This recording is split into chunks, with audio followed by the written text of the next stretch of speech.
Hello everyone, welcome to my channel Sumita the Study Care. আজকে আমরা class 5-এর Bangla ঝড় কবিতাটি মৈত্রী দেবীর লেখা এটি আমরা প্রথমে পাঠ করে শোনাবো। প্রথমে আমরা দেখো কবিতাটি দেখছি কি আছে।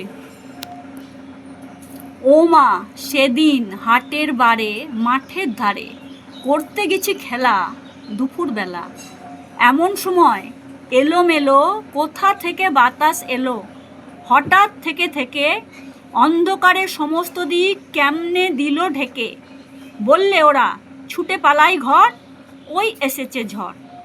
আমার যেন লাগলো ভারী ভালো, চেয়ে দেখি আকাশখানা এক্কেবারে কালো, কালো হলো বকুলতলা, কালো চাপার বন, কালো জলে দিয়ে পারি আসলো মাঝি তাড়াতাড়ি, কেমন জানি করলো আমার মন। ঝড় কারে মা কয় আমার মনে হয়, কাদের যেন ছেলে কালির দোয়াত কেমন করে হঠাৎ দিল ফেলে, যেমন করে কালি আমি তোমার মেঝের উপর ঢালি, হাসলো কোমল ঠোঁটটি মেলে ভীষণ কামন আগুন জেলে, আকাশ বারে বারে আবার বুঝি ঘুরে ঘুরে পালিয়ে গেল অনেক দূরে সাতসাগরের পারে। আজকে আমরা দেখো এখানে 1 নম্বর ঠিক উত্তরটি বেছে নাও, সেটি আমরা করব। প্রথমে দেখো এক একে কী আছে। পশ্চিমবঙ্গে কালবৈশাখী যে ঋতুতে হয়, উত্তরটা হবে গ্রীষ্ম। তারপরে দেখো 1-2 আছে দিনের যে সময় কালবৈশাখী ঝড় আসে, এটা উত্তর হবে সকাল দুপুর বিকেল রাত আছে বিকেলবেলা হবে। 1-3 আছে ঝড়, যখন ঝড় ওঠে তখন আকাশ থাকে কালো, লাল নীল সাদা কালো হবে। 1-4 গ্রীষ্মের একটি ফুল হলো, এখানে গন্ধরাজ হবে। শব্দার্থগুলো তোমরা ভালো করে করবে।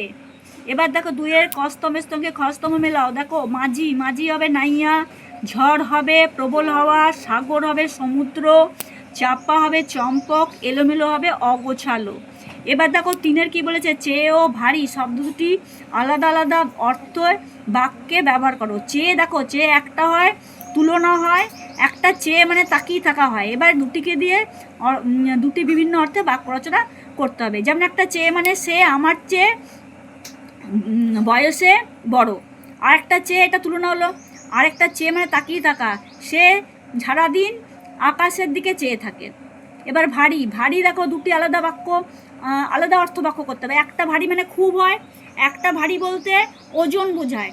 তাহলে একটা ভারী দিয়ে আমরা কি করতে পারি, ছেলেটি ভারী দুষ্টু, এখানে ভারী হলো খুব। আরেকটা ভারী মানে এই ব্যাগটি খুব ভারী, তাহলে বোঝা গেল। এবার দেখো বিশেষণ আলাদা করো। 4 নম্বর আছে এলোমেলো বাতাস, এলোমেলোটা হবে বিশেষণ, বাতাস হবে বিশেষ্য। চাপার বন, চাপার হবে বিশেষণ আর বনটা হবে বিশেষ্য। কালো জল, কালো হবে বিশেষণ, জল হবে বিশেষ্য। কালির দোয়াত হবে বিশেষ্য, কালির হবে কি বিশেষণ। কোমল ঠোঁট হবে বিশেষ্য, কোমল হবে বিশেষণ। এবার দেখো 5 নম্বর হচ্ছে ক্রিয়ার নিচে দাগ দাও। 5-1 কি আছে, কোথা থেকে বাতাস এলো, এলোটা হচ্ছে ক্রিয়া। আসলো মাঝি তাড়াতাড়ি, আসলোটা হচ্ছে ক্রিয়া। আমি তোমার মেঝের উপর ঢালি হচ্ছে ক্রিয়া। পালিয়ে গেল অনেক দূরে, পালিয়ে গেল হচ্ছে ক্রিয়া। চেয়ে দেখি আকাশখানা একেবারে কালো, এখানে চেয়ে দেখি হচ্ছে ক্রিয়া। 6-2 যে কালো আকাশ বকুলতলা চাপার বন কালো জল হাটবার, তাহলে হাটবারটি হবে ছেলে। তারপরে ছেলে কালির দোয়াত মেঝে ফেলে দেওয়া কালি মাঠের ধার। তাহলে দেখো কালির দোয়াত মেঝে ছেলে ফেলে দেওয়া কালি এগুলো সব ছেলের সঙ্গে হচ্ছে, মাঠের ধারটা আলাদা হবে বেমানান। 6-4 দেখো আকাশ বিদ্যুৎ ঝড় সাত সমুদ্র কালির দোয়াত, এখানে আকাশ বিদ্যুৎ ঝড় সাত সমুদ্র একই রকম হচ্ছে, কালির দোয়াতটা আলাদা হবে। 6-5 দেখো বাতাস মাঝি ঝড় জল ঘরটা আলাদা হচ্ছে। এবার দেখো সাথে কি বলেছে, অন্ধকার শব্দটির মতো দন্তান নয় ধয় প্রয়োগ করে এমন সব 5টি শব্দ তৈরি করো। এটা নিজেরা তোমরা নিশ্চয়ই করতে পারবে। অন্ধকারের মতন বন্ধ হয়, গন্ধ হয়, বন্ধন হয়, হ্যাঁ, এইরকম 5টি শব্দ করতে হবে। তারপরে আছে এলোমেলো বর্ণলকে সাজিয়ে শব্দ তৈরি করো। দেখো প্রথমটা আছে লোলো এমেটে এলোমেলো হবে, দ্বিতীয়টা যাবে আকাশখানা, তৃতীয়টা হবে তাড়াতাড়ি, তারপরটা হবে একেবারে, তারপর হচ্ছে বকুলতলা। শূন্যস্থান পূরণ করো। তারপরে শূন্যস্থান পূরণটা তোমাদের আমি পরের ভিডিওতে করে দেবো। এগুলো প্রত্যেকটি হাতে কলমে পরের ভিডিওতে আমি করে দেবো, আজকে মুখে বলে দিচ্ছি, পরের সমস্তই আমি করে দেখাবো। তারপরে 10 নম্বর হচ্ছে বাক্য রচনা করো। হাট দিয়ে কী বাক্য রচনা হতে পারে, আমাদের গ্রামে প্রতি সপ্তাহে একটি করে হাট বসে। তারপরে হচ্ছে ভালো, ছেলেটি অঙ্কে খুব ভালো। তারপরে সময়, আমি সময়কে খুব গুরুত্ব দিই। পারি, আমরা 7 সমুদ্র পাড়ি দিতে চাই। ভীষণ, তার ভীষণ জ্বর এসেছে। এবার বিপরীত শব্দ দেখো, এলোমেলো, এলোমেলো কী হবে? বিপরীত শব্দ। গোছালো হবে, তাড়াতাড়ি হবে দেরি, কোমল হবে কঠিন, জেলে হবে নিবিয়ে, দূরে হবে কাছে। এবার দেখো এখানে আছে 13, কোমল ও কমল শব্দ দুটোর অর্থ পার্থক্য বাক্য রচনা করে বুঝিয়ে দাও। কোমল মানে হচ্ছে নরম, হ্যাঁ, এখানে বলতে হবে ফুলের পাপড়িগুলি খুবই কোমল। আর কমল মানে পদ্ম ফুল, বলবে সরোবরে অনেক কমল ফুটে রয়েছে। এবার দেখো কোনটি কোন শ্রেণীর বাক্য লিখতে হবে। তাহলে প্রথমটা কি আছে? 14.1 আছে, ওই এসে ঝড়, এটা বিস্ময়সূচক। তারপরে দেখো 14 ঝড় কারে মা কয়, এটা প্রশ্নবোধক। তারপরে যে কেমন জানি করলো আমার মন, এটাও বিস্ময়সূচক। তারপরে চেয়ে দেখি আকাশখানা একেবারে কালো, এটা বিবৃতিমূলক। তারপরে গেল পালিয়ে গেল অনেক দূরে স্বাস্থ্যগরের পার, এটাও বিবৃতিমূলক। এরপরে দেখো আছে প্রশ্ন উত্তর। এবার প্রশ্ন উত্তরগুলো কী আছে দেখো। 16.1 কী বলছে? কবিতায় শিশুর দল ছুটে পালিয়ে যেতে চেয়েছিল কেন? না বলবে আকাশ জুড়ে কালো মেঘ ছেয়ে গেছিল, হঠাৎ করে মেঘে আকাশ ভরে উঠেছিল, তাই শিশুর দল ঝড় আসছে বলে পালিয়ে যেতে, ছুটে চলে যেতে চেয়েছিল। তারপরে 16.2 কী আছে দেখো।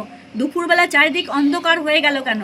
দুপুরবেলা হঠাৎ চারিদিকে আকাশ কালো হয়ে গেল এবং চারিদিকে মেঘে ছেয়ে গেল, ঘন কালো মেঘ চারিদিককে একেবারে অন্ধকার করে দিয়েছিল। 16.3 পালিয়ে গেল অনেক দূরে, কে পালিয়ে গেল? এটা লিখতে হবে ঝড় পালিয়ে গেল। সে কোথায় গেল?